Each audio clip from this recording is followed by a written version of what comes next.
welcome or welcome back to my channel. My name is Atsimba, but you can call me Addie. I am a full-time macrame artist and small business owner. This channel basically focuses on sharing macrame tutorials as well as behind-the-scenes small business tips. If that sounds like something that you're interested in, go ahead and subscribe, and don't forget to hit the notification button so you don't miss any videos.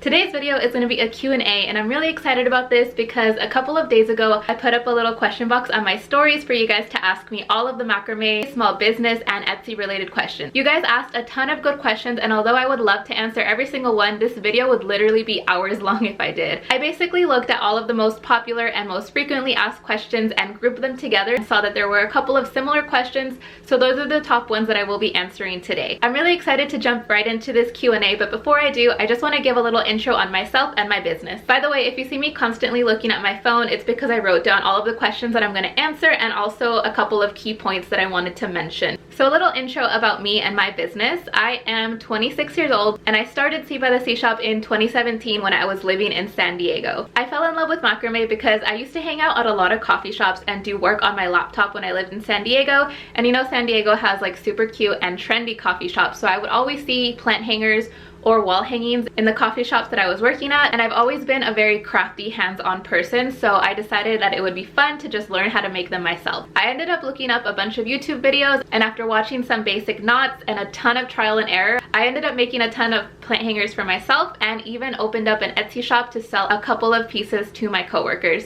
I was going through a really rough patch when I lived in San Diego, so although I had maybe a handful of sales from coworkers and just word of mouth, I didn't really end up doing much on my Etsy, and I just kind of ignored it until I ended up moving back to Oxnard. When I moved into a new apartment and finally felt like I was in a better mindset, I started crafting again and started making pieces just for my own apartment. Fast forward further on, now Adam and I are dating, and he ends up seeing all of the pieces when he's coming over to my apartment, and he mentions to me that his stepmom and Nana would really love these pieces, so I ended up gifting some of the pieces to them, and they still have them up on their wall, which is super sweet. Way back then my work was totally different as to what I do now, so honestly, major thank you to them for seeing the potential in me because my pieces were not this good. Honestly, they were super sweet and they definitely saw that I had a passion for it, so they encouraged me to do this. So I reopened my Etsy shop. I started signing up for a lot of in-person markets, and since this was around 2019, you know, things were still in person, so I ended up networking with a lot of local shops in Ventura County and did a lot of in-person workshops. So basically the majority of my business was a couple of online sales, but it was mostly in-person markets and workshops. And now more fast forwarding into March of 2020, the pandemic. Everything just completely got canceled. As we all know, everything got canceled. All of my in-person workshops that I had lined up for a couple of months down 2020 were canceled. All of the markets I signed up for were canceled. I really didn't know like how much my business would thrive. I did a lot of online workshops in the beginning of the pandemic, but then I saw my Etsy sales totally blow up. Now I think it has to do with the fact that a lot of us were redecorating our homes and just doing a lot of online shopping, because I know I sure redecorated my home in the beginning of the pandemic. Regardless of what it was, I am so thankful for the fact that my Etsy shop just completely blew up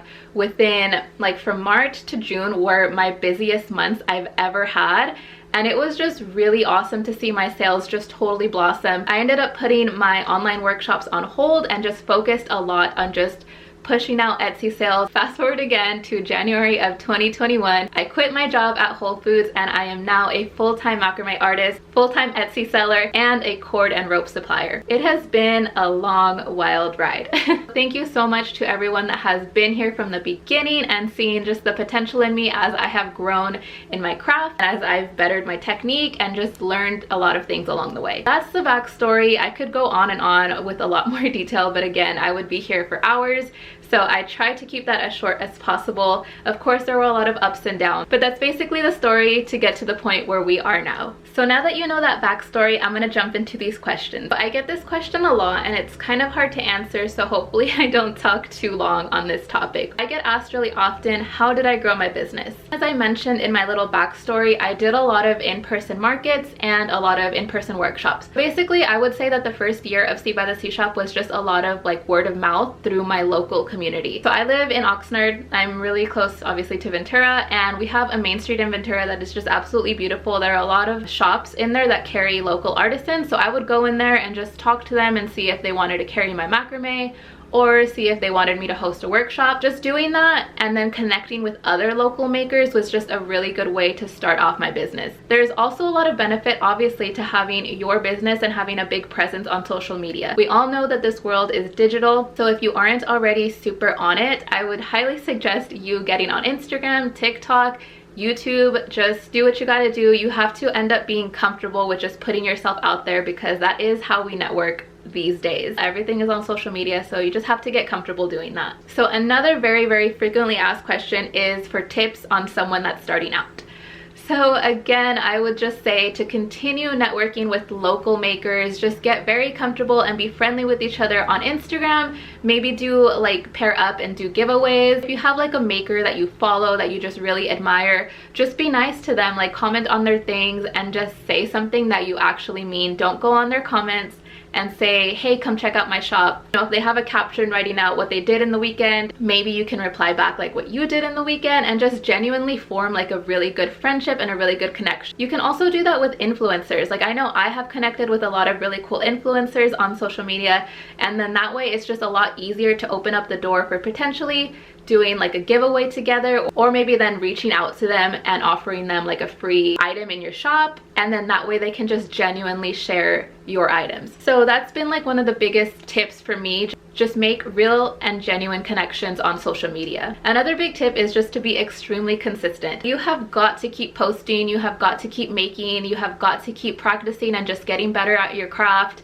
I know life gets in the way, and trust me, I know. I was working full-time and then putting hours and hours into See by the Sea shop. Of course, I definitely don't mean to like ignore your mental health, and if you need a break, definitely take a break, but just be consistent. If you work full-time, maybe you can set aside like a certain time of the week that you just dedicate to practicing your craft or to working on your Instagram, just things like that. Just be consistent. So yeah, the two main big tips are to make genuine connections and be consistent. Another question that I get asked really often is it better to have a website or an Etsy? In my opinion, there is no right or wrong answer, but I'm just gonna tell you what I personally like about both of them. I just really think it's a great idea to start off with Etsy, because Etsy already has its own audience. So we all know that Etsy is a marketplace where people will come already knowing that they will find awesome handmade items. That already just brings a wave of people that don't even necessarily know about your shop. So your shop might pop up on their searches, and it's just an awesome way to get recognition from people that honestly may not even know who you are. And then if you give them great customer service, if they love the items that they bought from you, then they'll follow you on Instagram, and they could potentially become like a lifelong customer. In terms of a website, I think that it's really cool to have your own branding, to have your own colors, and to just have complete control of what you put out there. The only thing that's harder about starting off with a website is that you either have to have a pretty big following on some sort of social media for people to just follow the link, or you have to have great SEO. I also just really love a website because you can just add a ton of different tabs to a ton of different features that you might offer. On my website, I have a place where you can look at previous custom listings that I've done, and I also have a blog on my website, which is super helpful to makers or just people that want to read a little bit more about my business. I think people tend to get scared about Etsy and its fees because it seems like there's a ton of hidden fees. I could do a more in-depth video, but this is basically the breakdown of the fees that I pay on Etsy. So to list anything, it costs 20 cents. This listing will last for 4 months or until someone buys it. The second one is a 5% transaction fee, which is what the customer pays including shipping. So if you are running a sale, for example, it'll only take 5% from that sale price, so what the customer pays. And the third thing is Etsy payments. That is 25 cents plus 3% of what the customer pays. Now this sounds like a lot, but for a quick example, if you have an item that is $40 with free shipping, you would get about 36 from that. Of course, you would have to deduct whatever shipping cost might be for you, but in my opinion, that's not too bad. And if you're not profiting too much on Etsy, then you may just have to rethink your prices. See, there are pros and cons to having an Etsy versus a website, but I really think that it's beneficial to have both. So another question is, why do you still have Etsy if you have a website now? So what I just talked about basically answers that, because again, there are still tons and tons of people out there that have no clue who I am or what my brand even is. So I just love the fact that Etsy just brings in new customers to me and I don't have to work too hard on marketing my Etsy shop. So I definitely plan on keeping up my Etsy shop and my website. How often do you switch up your Etsy tags? To be honest, I don't switch them off as much as the experts say to switch them up. I will always include a set of tags that are relative to macrame, and then I'll also include specifically tags for whatever item it is. So if I have a piece like this, I will tag macrame headboard, or maybe large macrame wall hanging. Or if I have maybe like my keychains, for example, they're actually really popular within like the bridal shower community for some reason. I think it's just ended up being like a really popular gift to give to your bridesmaids. So I will also tag like bridal shower gifts onto like small accessories like that. So I guess I don't really change them up as often, but I will change up my tags between each item. Another question, what do you recommend to boost Etsy sales? But definitely what you want to think about is the different ways that your customers will be searching up your items. And then that's what you're going to want to use in your description, in your tags, and in your title. Also, another key thing is to market yourself, and that doesn't necessarily mean to buy ads from Etsy, but you can market yourself basically for free on Instagram. So if you're pretty strategic as to how you grow your Instagram, your TikTok, and all of your social medias, you can reach a ton of potential clients that way as well. I can make like a more in-depth video about growing your social medias, but basically, again, just being consistent and making genuine connections are the key things. Comment down below if you'd like me to make a video as to how I grew my Instagram specifically though. Okay, so that kind of covers like the main Etsy and business topics. But now I'm going to start answering a couple of more like macrame specific questions. So someone asked, do you hate starting a macrame project as much as I do? Measure, cut, repeat. Honestly, yes. Measuring and cutting and doing all of that stuff is probably like my least favorite. And sometimes if I have a ton of the same items to make, like keychains, I will ask my fiance to help me for that part, because that is just definitely my least favorite part. I love making them, I love tying the knots, but when it comes to actually like prepping all of the cord and rope, that just takes forever, and I just really wish that someone would just do it for me all the time. Someone else asked, what is your favorite knot to use and your favorite piece you have made? My favorite knot lately has been a berry knot, and I feel like I've included it in almost every single statement wall hanging that I've made lately. So this is a berry knot right here, and I just love the little like bubbly flower look that it gives. I just think it's so pretty. And I personally have been loving making berry knots be a different color than what the main color of the wall hanging is, just to give like an extra touch. So I personally absolutely love the berry knot. As for my favorite piece that I've made, I will put a picture right here, but it was a custom piece I did for someone's wedding backdrop. That is definitely my favorite piece. Just the color combinations, the knots that I tied together, and it was just so good. Someone else asked, how do you know how much cord to have stocked? I seem to always run out. Definitely a lot more than you think you need. That's a pretty hard question to answer in terms of like, okay, you should have 6 spools, you should have 8 spools.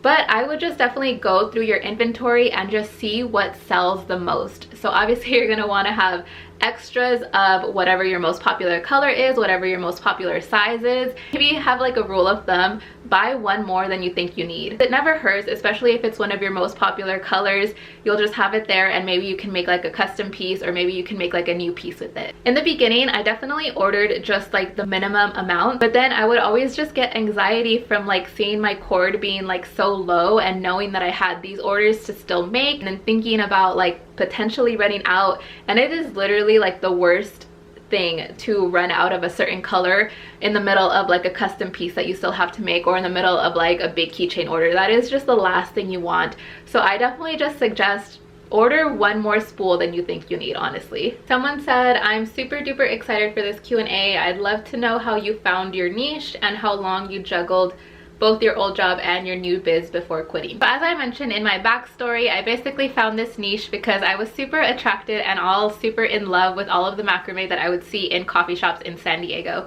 And again, like I've always just been like a very hands-on person. Like if I see something, I just wanted to learn how to do it myself. At some point I really wanted to get into like embroidery, but that was way too hard for me. I have tried my hand at crochet, but I'm not that great at it. I've also just done like random like paintings here and there. I've done, I don't know, like I've always been like a very crafty person. As for how long I juggled together my full-time job and my business, I'm not gonna count San Diego because I didn't really do much of Sea by the Sea shop when I lived in San Diego. I just did it for a couple of months when I got a couple of sales, and then that was it. When I took Sea by the Sea shop seriously in 2019, I was working full-time. So I guess I did it for like a year and a half. And that was already too much for me. I could definitely not do it for any longer. Okay, I really like this question. It says, things about your business you did that you regret or turned out to be a waste of your energy. I don't think there's anything I necessarily regret because I think pretty much everything in my business was a learning process for me. I wouldn't necessarily not do this, but I think moving forward, I probably won't focus as much on workshops. Workshops take a lot of time and energy, so it takes a ton of time to even like come up with a pattern, because obviously I don't want to do the same pattern every single time in case I have some returners that want to come to a new workshop. Prepping the cord and rope that you're gonna use takes forever. I am a big procrastinator, okay guys? Like I have a problem, honestly. I know I procrastinate everything. For the workshops that I used to do, I'm not gonna lie, I would typically end up leaving all of the prepping until the night before. I don't regret doing workshops because again, it was definitely how I grew my business. A lot of word of mouth and just connecting with some awesome humans and some awesome shop owners ended up being either like really good friends or just returning customers and clients. So I definitely don't regret doing that, but I just probably won't do them as often moving forward when everything starts to reopen again. Again, I guess I don't really regret much, but I've definitely learned like what sells in my shop, like what items are really popular and what just wasn't really worth it for me personally. So there are just like certain styles of like wall hangings or keychains that just didn't do as well as I thought they would. So in terms of like that, that's probably something that would, I guess, be considered like a waste of energy now, and I just don't plan on making like that specific style because I've learned like what does well in my shop, what colors do well, and yeah. Ooh, I like this question too. Okay, so it says, when and how did you decide to quit your job and make this your career? So I've always known that I wanted to work for myself because I think I just have that personality type that just doesn't really like being told what to do. It's not that I'm not a hard worker, I really am, but I just like having the freedom to just do what I want. I like expressing my creativity, and I don't know, I just like doing my own thing, really. I've known that I've wanted to work for myself for a while. Like I said, again, when I was living in San Diego, mainly I would go to coffee shops to work on my side hustle, which back then I really wanted to be a vegan blogger. I can talk more about that later, but long story short, I wanted to be a vegan blogger, so I would work on like videos, recipe videos, and my blog and all of that. I just knew that I wanted to do something for myself and run my own business. I didn't necessarily always have the goal set out to be a macrame artist, but as I started to do macrame, I definitely fell in love with it, so I'm really glad that I am here. As for when I decided to quit my job, it was when my sales were consistently over 2.5 to 3 times as much as I made at Whole Foods as a supervisor who had been there for 3 years. I just knew that it was time. Like, I was ready, I was prepared, and although it was extremely scary to just leave that security of always having a paycheck of this much every 2 weeks, I just knew that I had to do it. It had been my goal to just work for myself for a really long time, and I finally felt financially comfortable. I had a lot of money saved up, and I had a plan to become a rope and cord supplier. So even if my handmade items kind of dipped, I was gonna focus on selling my cord and all of that. So the impulsive Aries in me really wanted to quit a long time ago. Since I got like my first 100 sales, I was literally thinking like damn, I could do this full time. But I'm really glad that I kind of rationalized with myself and waited until I made at least 2.5 times the amount of money from Whole Foods, and also after having saved up a lot of money. Okay, so this actually happened to be a pretty popular question too. It says, how do you find and get customers for custom assignments? Honestly, a lot of them come to me. And I think that just really goes again with the fact that I have really emphasized Instagram as being like my main marketing source. I typically try to limit myself to 5 custom pieces per month to give myself enough time to work on them. If I don't have all 5 spots lined up, I'll typically go onto my Instagram stories and then just share some custom pieces that I've done in the past, and then put up like a little box and say like, if anyone wants a custom piece, I only have this amount of spots open, so please reply now. And I don't know, I just feel like people have just come to me for that, so I've been really lucky in that sense. And thank you so much to anyone that's ever reached out for a custom piece.